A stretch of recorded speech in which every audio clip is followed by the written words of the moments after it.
Hello dear student, myself Ashok Costa. Hello dear student, myself Ashok Costa.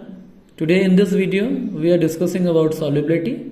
Let us understand some basic definitions before starting the solubility. First, a solution.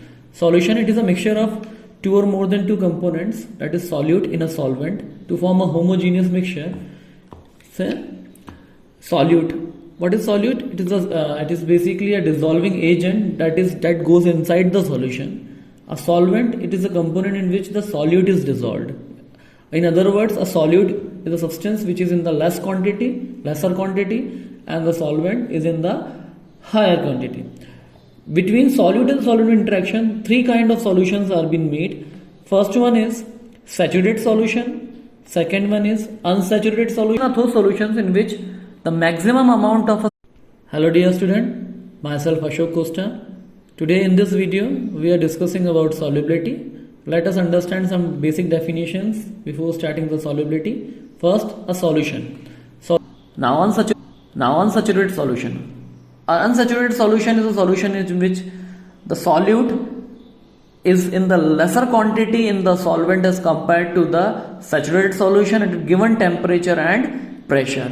In other words, we can say a more solute can be dissolved in a solution is known as unsaturated solution. What is supersaturated solution? A supersaturated solution is a solution in which at a given temperature more solute is dissolved as compared to saturated solution is known as supersaturated solution. Solubility can be expressed in two ways. First one is qualitative way, and second one is quantitative way. In quantitative way, it is defined as a concentration of a solute in a saturated solution at a certain temperature. In other way, that is qualitative way, it is a spontaneous interaction of two or more substances like solute and solvent to form a homogeneous molecular dispersion. These are the basic two definitions according to the quantitative as well as qualitative way for solubility. Let us more elaborate between saturated, supersaturated and unsaturated solutions. Now, in this solubility curve, when temperature is on x-axis and solute gram per 100 gram also is on y-axis, we can simply see a graph, a curved line which shows the three different distinct points. That is, first one is unsaturated, that is, while increasing the temperature we can add more and more solute to the solution and it will become unsaturated. That is, by increasing the temperature the more solute can be dissolved. Whereas in case of saturated solution at a fixed temperature, the fixed quantity of solute can be dissolved. For example, the saturated solution of sugar, that in other words we can call it syrup, 66.7% of sugar in water is known as a saturated point of a sugar in water. Whereas in case of supersaturated solution, at a fixed temperature, in the first beaker what we see, it's an unsaturated solution, that only 5 gram of the dissolved solute is dissolved in the solvent, whereas 95 gram is remain undissolved at a fixed temperature. This particular thing is known as, this particular process is known as unsaturated solution, a solute.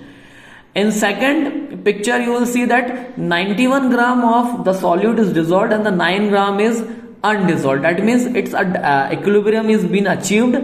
No further solute can go inside this particular solution. But when the temperature is increased and it is raised up to 50 degrees Celsius, more solute, that is the undissolved 9 gram of solute is dissolved in the solution and the system will become unsaturated. Again, after this process, when we decrease the temperature of the solution, that is from 50 degree to 25 degrees Celsius, there is no precipitation is been there.